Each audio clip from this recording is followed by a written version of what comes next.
A Bodgers den, it's a shelter made out very much out of the materials which are available in the woodland to keep the worst of the weather off, mainly during the winter.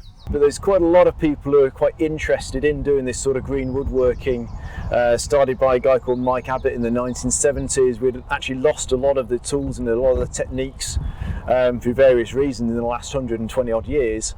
So it's had quite a good revival and people are quite interested in it because it's going a bit more back to nature. It's very simplistic. You can use timber that you can go and cut out from a hedgerow, from the tree you've cut down in your garden, so it doesn't have to be anything special.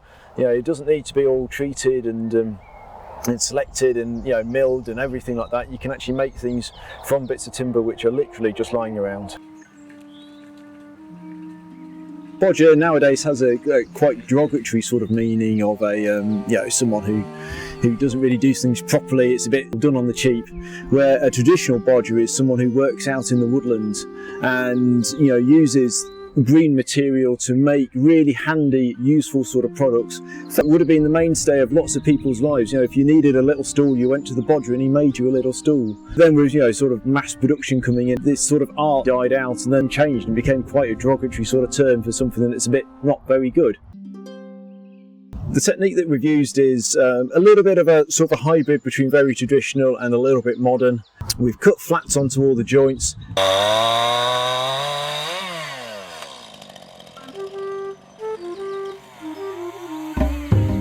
We've used things like threaded bar rods, so a lot of the joints are bolted together and we've bolted them through for the main structure to ensure that it's nice and safe.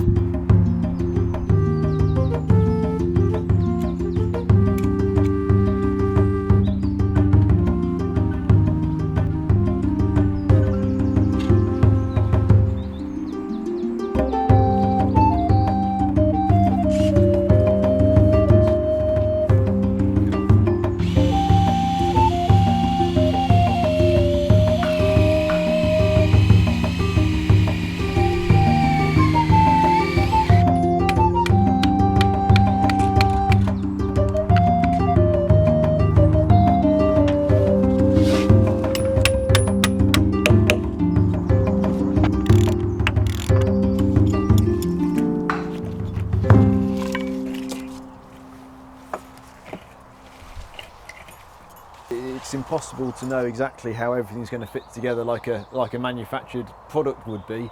This is working with nature, it's working with what you've got and achieving the best result, but you have to do quite a bit of thinking when you're actually on site. This has a little bit more of an organic feel to it. It's a little bit more so the building grows as you're making it, so it's a little bit more of a natural way of building than nowadays. Everything's designed beforehand, everything's ordered in, and it's all a uniform size and it just goes together, which is absolutely fine, but it makes something that's very uniform.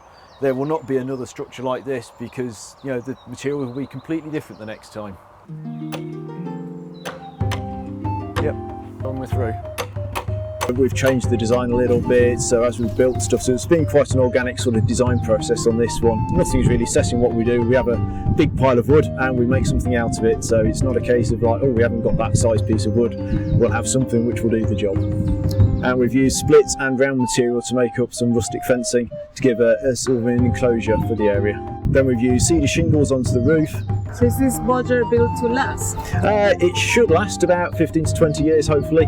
We use some nice big chunky sized material, so it'll last quite a long time. But they're also, they are sort of half temporary sort of structures, so there will be bits of fixings to do with, things will start to deteriorate a little bit. So 5 years time, some of the guys who will be working here will go out to the coppice that's just here and cut some more bits of silver birch and replace bits and pieces, and it's very much a sort of a cycle type of thing that they were constantly changing. So it needs TLC? Yes, always need a little bit of TLC, a little bit of love and care, yes.